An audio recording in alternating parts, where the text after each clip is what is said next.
আসসালামু আলাইকুম। কেমন আছেন আপনারা সবাই? আশা রাখি সবাই ভালো আছেন, সুস্থ আছেন। আলহামদুলিল্লাহ আমরাও ভীষণ ভালো আছি। চলে এসেছি নতুন একটি ভিডিও নিয়ে। আশা রাখি আজকের ভিডিওটিও আপনাদের ভালো লাগবে। আমি রোজা রেখেছি, তো প্রায়ই আমি রোজা রাখি। কেন রাখি, কিসের জন্য রাখি সেটা আর আপনাদের সাথে শেয়ার করলাম না। তো আজকেও রোজা রেখেছি, যার জন্য একটু ইফতারি রেডি করছি। তেমন কিছুই না, একটু পেঁয়াজও বেজে নিচ্ছি। পেঁয়াজটা ভীষণ খেতে আমি পছন্দ করি, আর আমার হাজব্যান্ডও খেতে পছন্দ করে। রমজান মাসের ইফতারির মতো তো এত জমজমাট কোনো আয়োজন করব না, খুবই সামান্য আয়োজন করছি। এখানে আমার পেঁয়াজু ভাজা হয়ে গেছে, আর সাথে আমি একটু শরবত করে নিব, সাথে কিছু ফল কেটে নেব। মাশাল্লাহ, এটাই আমাদের যথেষ্ট হয়ে যাবে। এরপরে ইনশাল্লাহ আজান দেবে একটু পরেই, আমরা দুজনে মিলে ইফতার করব। তবে আপনাদের ভাইয়া কিন্তু রোজা রাখেনি, তারপর সে কি বসে থাকবে? সে তো অবশ্যই আমার সাথে ইফতার করবে। আর এখানে যে গাছটা দেখছেন, এটা কিন্তু আমি সবসময় জানালায় রাখি। তো সেখানে আসলে রাখা সম্ভব না, এত গরম পড়েছে কি বলবো। গরমে গাছটা একদম নষ্ট হয়ে যাচ্ছিল।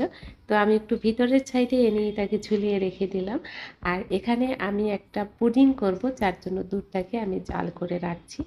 আর দুধটাকে জাল করে এখন ঠান্ডা করে রেখে দেব। পুডিংটা আমি একটু পরে বানাবো, যেহেতু ইফতারির সময় হয়ে গেছে। তো ইফতারি করার পরেই হচ্ছে আমি পুডিংটা বানাবো। ইফতারির পরপরই আমরা একটু বাইরে বের হয়েছি মেয়েকে নিয়ে। খুব বায়না করছিল। আসলে আপনাদের ভাইয়া যখন দেশের বাহিরে থাকে সেটা আলাদা কথা, যখন দেশে থাকেন তখন প্রায়ই আমরা প্রতিদিনই বাহিরে বের হই। তো এখন এই গরমের জন্য বের হওয়া হচ্ছে না। আমার মেয়েটাও আসলে বাসায় একা থাকে, তো বাচ্চারা বাসায় একা থাকলে বাহিরে যাওয়ার জন্য বেশি বায়না করে। তো আজকে তেমনই বায়না করছিল সে।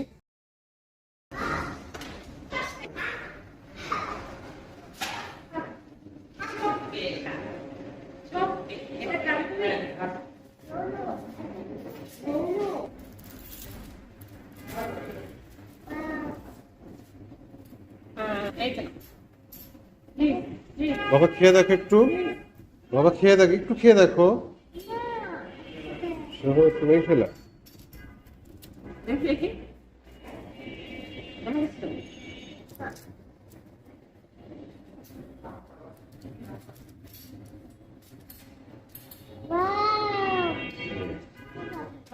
আচ্ছা খেয়ে নাও।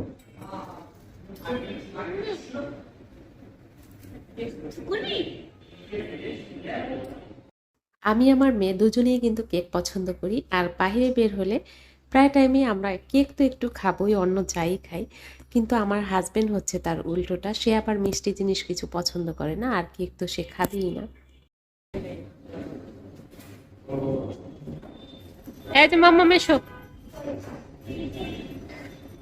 যেখানেই আসবে সবকিছু তার লাগবে, কোনো কিছুই তার না নেই। সবকিছুতে হ্যাঁ লাগবে, এটা লাগবে সেটা লাগবে। সে এখন নিজেরটা নিজেই অর্ডার দেওয়া শিখে গেছে। মাম্মা, মাথায় একটা দেখেন বার্থডে টুপি পরে বসে আছে, যখনই এখানে আসবে তখনই তার একটা বার্থডে টুপি লাগবে। ইফতারের পর তো আর পুডিংটা বানানো হয়নি, যেহেতু বাইরে গিয়েছিলাম। তো বাইরে থেকে ঘুরে ফিরে চলে এসেছি, এখন পুডিংটা রেডি করছি। এখন পুডিংটা তৈরি করে নিব। তো প্রেশার কুকারে দিয়ে দিলাম। প্রেশার কুকারে পুডিং হতে কিন্তু একদমই বেশি সময় লাগে না, বড় জোর 10 মিনিট সময় লাগবে। তার মধ্যে 3টা সিটি দিলেই হয়ে গেল আমার পুডিং। যারা ভিডিওটা এই পর্যন্ত দেখেছেন, আশা রাখি ভিডিওটা একটা লাইক দিবেন। ভিডিওতে যাও ভিউজ হয়, তাতে আসলে সেই পরিমাণ লাইক আসে না। একটা লাইক দিতে আসলে আপনাদের এত কষ্ট বুঝি না। আমি যাদের ভিডিও দেখি তাদের ভিডিওতে সবসময় প্রথমেই লাইকটা দিয়ে ভিডিও দেখা শুরু করি। আশা রাখি আমার ভিডিওটা দেখা শুরুতে আপনারা একটা লাইক দিবেন।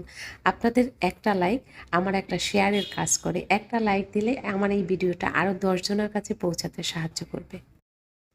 পুডিংটা রেডি করার পরে কিছুটা সময় কিন্তু ফ্রিজে রেখে ঠান্ডা করে দেন হচ্ছে আমি পুডিংটা কেটে নিচ্ছি। গরম গরম পুডিংটা কাটলে কিন্তু আসলে অনেক সময় ভেঙে যাওয়ার সম্ভাবনা থাকে।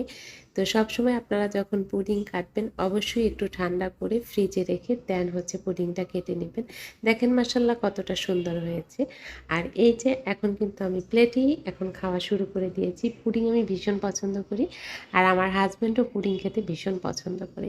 সে অবশ্য মিষ্টি জিনিস তেমন পছন্দ করে না, তবে পুডিংটা খেতে ভীষণ পছন্দ করে। আর এখন তাকেও আমি একটু খাইয়ে দেবো, যেহেতু আমি যদি না খাইয়ে দিই সে আর পুডিংটা তার খাওয়া হবে না, সে আর নিজের হাতে খাবে না।